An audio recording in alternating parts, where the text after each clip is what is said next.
భారతదేశంలో రైతు మీరు ఎంఆర్ఓ రెవెన్యూ అగ్రికల్చర్ అధికారులు మా గ్రామాలకు పోయి ఆ పంటలు మీరు వెరిఫికేషన్ ఖచ్చితంగా ఈ సీజన్ లోనే మరి నష్టపరిహారం వేసిన పంటలకి పత్తి కావచ్చు, ఆముదం కావచ్చు, కొర్ర కావచ్చు, సద్ద కావచ్చు, ఈ పండిన వేసుకున్న పంటలకి మీరు వెనకనే నష్టపరిహారం అవసరం ఏర్పడుతుందని చెప్పేసి ఈరోజు తెలియజేస్తా ఉన్నాం. కాబట్టి ఈ అన్ని రైతాంగ సమస్యల మీద బలమైన ఉద్యమాన్ని నిర్మించడానికి ఈ కర్నూలు జిల్లాలో మరి మొత్తం అన్ని జిల్లా అంతటా కూడా ఈ రైతు సంఘం పెద్ద ఉద్యమంగా పెద్ద సంఘాన్ని నిర్మాణానికి బలం చేయడానికి మేమంతా కృషి చేస్తామని చెప్పేసి తెలియజేస్తా ఉన్నాం. నా పేరు పంపలగూడ రైతు సంఘం జిల్లా ప్రధాన కార్యదర్శి.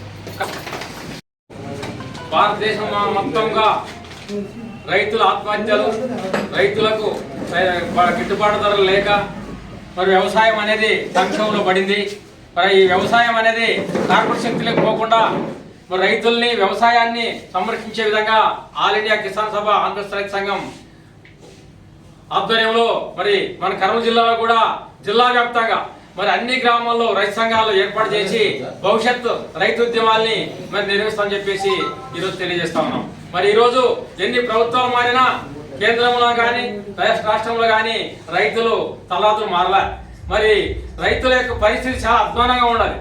మరి వారికి నమ్ముకున్న వ్యవసాయం వదిలి ఎక్కడికి పోలేరు. మరి ఈరోజు వ్యవసాయ పరిస్థితి ఈ దిగజారుంటే ఈ పరిస్థితిలో రైతులు ఆదుకునే దిశగా కేంద్ర ప్రభుత్వం రాష్ట్ర ప్రభుత్వం ఉండాలి.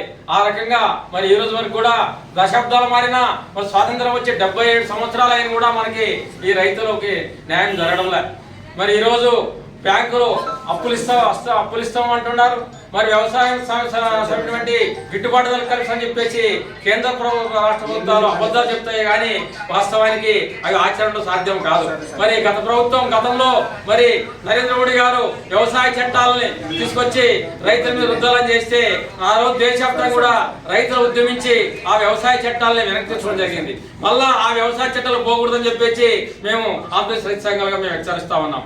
ఈ రోజు వ్యవసాయం ఈ రోజు రైతుల దగ్గర ఉండేది భూమి ఒకటే, ఏ ఆస్తి లేదు. మరి ఆ భూమిని మరి వదులుకునే దిశగా మరి అధికార బీజేపీ ప్రభుత్వం ఒక పక్క ప్రయత్నం చేస్తా ఉంది, కార్పొరేట్ శక్తులు కొమ్ము కాస్తూ. మరి ఈ రోజు వ్యవసాయం వదిలి ఈ కూలీలుగా మారే ఈ రైతుల్ని ఆదుకునే దిశగా ఆంధ్రప్రదేశ్ సంఘం ఈ రోజు పోరాటం చేస్తామని చెప్పి తెలియజేస్తా ఉన్నాం.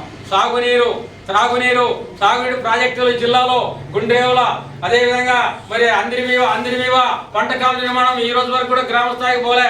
ఈ అందిరిమీవ కాలువ నీళ్లు అయితే పారుతాయి కానీ ఈ నీళ్లు మరి ఈ గ్రామంలో సుభిక్షంగా ఎక్కడ కూడా పంటలు పండడంలే.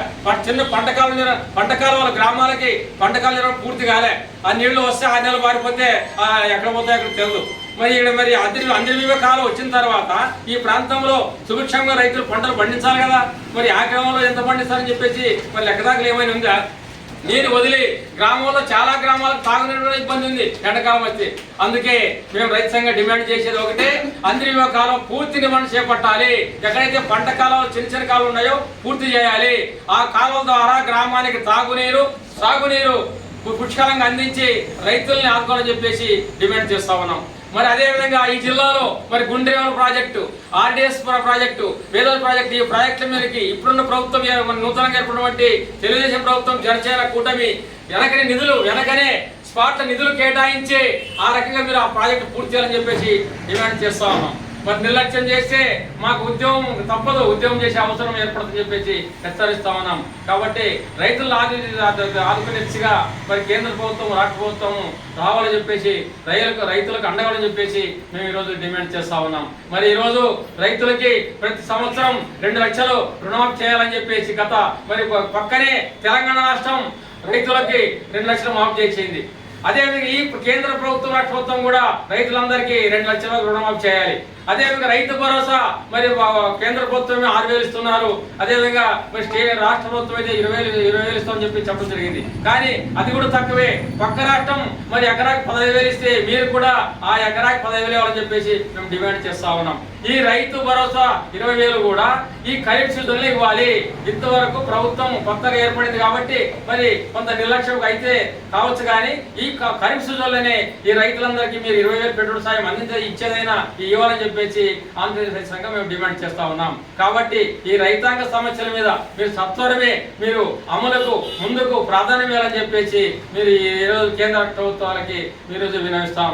మరి ఇక్కడ స్థానికేతర సమస్యలు మీరు ఆరోగ్య కేంద్రాలు గ్రామంలో పెట్టడం జరిగింది, కానీ అవి మాత్రం పని చేయంలే. అక్కడ ఉన్న అధికారులు ఏం పని చేయడంలే. ఇప్పుడు అప్పుడే మనకి ఖరీఫ్ సీజన్ స్టార్ట్ అయింది. కొంత ఆశజనక వర్షాలు పడినా కూడా ఇప్పుడు వర్షం అవసరం, వర్షం లేదు.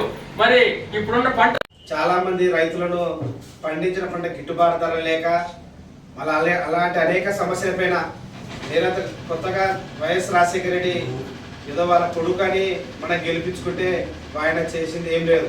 కనీసం ఇప్పుడు వచ్చినటువంటి నూతన ప్రభుత్వం చంద్రబాబు నాయుడు గారు ఎక్కినారు. ఆయనకైనా ఇప్పటికైనా మనం ఒకటే అడుగుతున్నాము, అయా గతంలో మళ్ళీ వైఎస్ రాజశేఖర రెడ్డి చేసినటువంటి పనులు గతంలో కౌలు రైతులకు సంబంధించి, తర్వాత ఇన్పుట్ సబ్సిడీ విత్తనాల గురించి, తర్వాత నకిలీ విత్తనాల గురించి అనేక సార్లు కూడా ఉద్యమాలు చేయడం జరిగింది. అయితే ఈ మండలంలో నకిలీ విత్తనాలు మన సీజన్లోనే నకిలీ విత్తనాల పైన మేము ఒక ప్రోగ్రాం కూడా తీసుకున్నాను. గ్రామాల పట్ల నకిలీ విత్తనాలు అమ్ముతారని చెప్తే అక్కడ కూడా వ్యవసాయం పెట్టించి అగ్రికల్చర్ ఆఫీస్కి పట్టించి పట్టించడం జరిగింది. అయితే దాదాపుగా పత్తి, తర్వాత కంది, వర, సబ్జీ అనేటువంటి పంటలు అన్నిటి కూడా మళ్ళీ అమ్ముకున్నటువంటి వ్యాపారస్తులు కేవలం వాళ్ళ వ్యాపారం కోసమే నకిలీ విత్తనాలు అమ్మి రైతులను ఇబ్బంది పెడుతున్నారు. ఆ సమస్యలపైన కూడా నిరంతరం పోరాటం చేసినాము. అదేవిధంగా మరి ఖరీఫ్ సీజన్ అయిపోతుంది. ఇప్పుడు కొత్తగా ప్రభుత్వం మేనిఫెస్టోలో 6 పథకాలు పెట్టడం జరిగింది. అయితే దాంట్లో సంవత్సరానికి వచ్చేసి 25,000 రూపాయలు ప్రతి ఒక్క రైతుకి అకౌంట్లో జమ చేస్తామని చెప్పడం జరిగింది. అయితే ఇప్పటికి మళ్ళీ చంద్రబాబు నాయుడు గారు ఎక్కి దాదాపు 2 నెలలు అవుతుంది. మళ్ళా సీజన్ అయిపోతుంది. 20,000 ఎప్పుడు ఇస్తారో లేదని రైతులు కూడా ఎదురు చూస్తున్నారు రైతుల కోసము. కాబట్టి తక్షణమే మన నూతన ప్రభుత్వం రాష్ట్ర ప్రభుత్వాన్ని స్పందించి వాళ్ళ అకౌంట్లో 25 లక్షల రూపాయలు ఇవ్వాలని చెప్పేసి, అదేవిధంగా 2018, 2019 తర్వాత ఇప్పటి వరకు మళ్ళీ కౌలు రైతులకు రాష్ట్ర వ్యాప్తంగా పెండింగ్లో ఉన్నటువంటి బడ్జెట్ కూడా విడుదల కాలేదు. అదేవిధంగా నష్టపోయినటువంటి రైతులకు ఎకరాకు వచ్చేసి 40,000 రూపాయలు, 20,000 రూపాయలు ఇస్తామని చెప్పేసి ప్రభుత్వం కూడా చెప్పడం జరిగింది. కరువు మండలంలో కరువు సహాయక చర్యలు కూడా కరువు మండలం కూడా మన మండలం ఒకటి ఉంది. మళ్ళీ మండలానికి కరువు మండలం మాత్రమే ప్రకటించినారు, కానీ నిధులు ఏమాత్రం కూడా కేటాయించలేదు. ఎందుకంటే కరువు మండలం ప్రకటించినారు, పేరుకు మాత్రం జగన్మోహన్ రెడ్డి కరువు మండలం ప్రకటించినారు. ఆయన మాత్రము ₹1 కూడా కరువు మండలానికి రైతులకు నష్టపరిహారం ఇవ్వలేదు.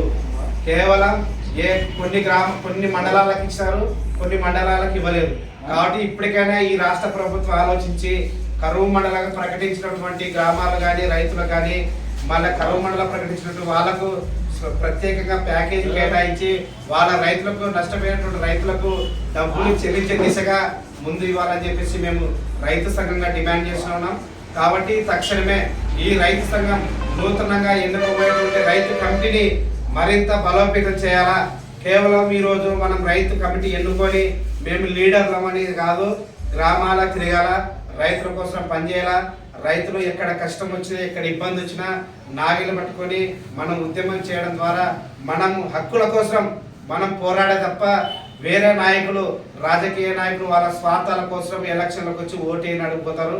మన రైతుల గురించి కానీ మన కార్మికుల గురించి కానీ ఇతర వాళ్ళ గురించి కానీ ఏ రాజకీయ నాయకుడు పట్టించుకోడు. ఏ రాజకీయ నాయకులను ఏ రాజకీయాలకు భయపడాల్సిన అవసరం లేదు.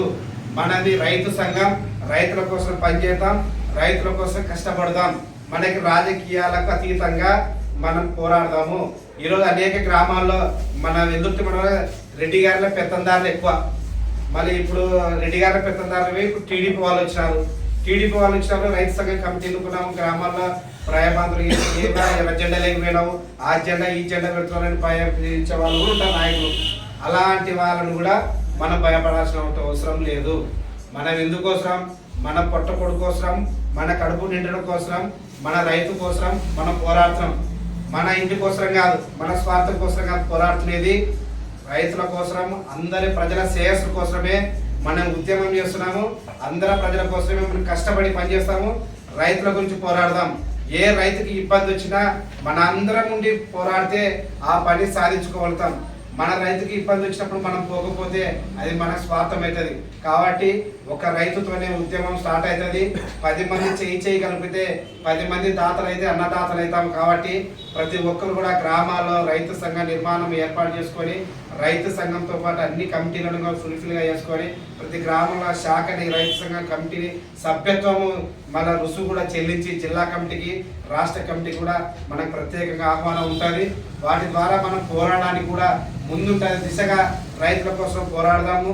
ఈ మన పక్కన ఉన్నటువంటి రాష్ట్రము 2 లక్షలు రుణమాఫీ చేయాలని చెప్పేసి మన కాంగ్రెస్ ప్రభుత్వం రేవంత్ రెడ్డి గారు కూడా ప్రకటించడం జరిగింది.